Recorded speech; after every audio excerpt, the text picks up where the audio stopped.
So I'm Mikael Haveri from Housemarque, and I do a lot of the VR-related things. So let's start by talking a little about this game and how it utilizes the PS4. Right, so Resogun is really old-school shooter, and it's voxels kind of centric thing. So little Lego-type blocks that builds up the whole playing field, and that takes a lot of the GPU. So basically, it's just it's a really tech-heavy game in that sense. And other than that, it's just for the PS4. We have Vita Remote Play, which really fits in nicely because it's a fast pick-up and play kind of thing. Are you guys utilizing controllers in any unique ways for this game? No, if you talk about the touch system, we really feel that it's twin stick shooter at heart. So that extra stuff we might use it later on, but right now we're just focusing on the basic controls. This game has throwback retro feel for games like Defender, but can you talk about what you guys were going for when you were developing this? Right, so a lot of different old school and even modern shmup arcade classics. Defender being a major one, a lot of others like Dota and PUBG, basically anything from 900 to R-Type. We like our shooter games, and we of course like to create something with a real Housemarque touch to it.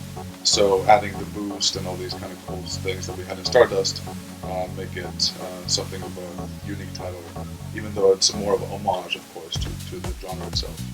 What's it like for you guys knowing that everyone that gets a PlayStation Plus account is going to have this game in their account? Yeah, that is insane in the sense that it's going to be really available to everybody. And I mean, for a developer, the main thing is that a lot of people get to play your game. So for us, that's like a godsend and really a very unique possibility, and we're really happy to be a part of it. When it comes to the PS4, what are your thoughts on the fact that Sony is really showcasing indie developers right alongside the AAA? Right, so absolutely. I think we are falling somewhere in between. We've had a long relationship with Sony, and it's really been prosperous and ending up in this cool promotion that we have now. And we don't see each other in the company as that much of an indie, but we're like a larger indie. So I think hopefully we can pave the way for a lot more indies to come to PS4. What are your thoughts from a big picture perspective on the PS4 and what it opens up with its functionality and controls? Well, I mean, honestly, it's a very, very technology. We're a tech company, so we like to do heavy tech stuff. There's been a lot of talk about different view shading type stuff that it's really makes it happen in the way that you can see it on screen right now. And honestly, it's just something that when you get this new technology, you start tinkering with it, and then you start really to polish and see how much potential it has. And we're just scratching the surface here, and it's really cool to have the next generation available to us. Do you have thoughts on what you feel will define the next generation of console experiences that we're going to see over the next 10 years? Well, I mean, it's really early to tell, but right now, some of the things seem to be particle effects, for example.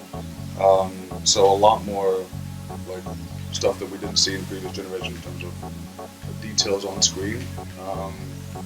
That might change down the line because it's a huge, a long product cycle. But in essence, right now it's looking very particle heavy, and that's cool to us.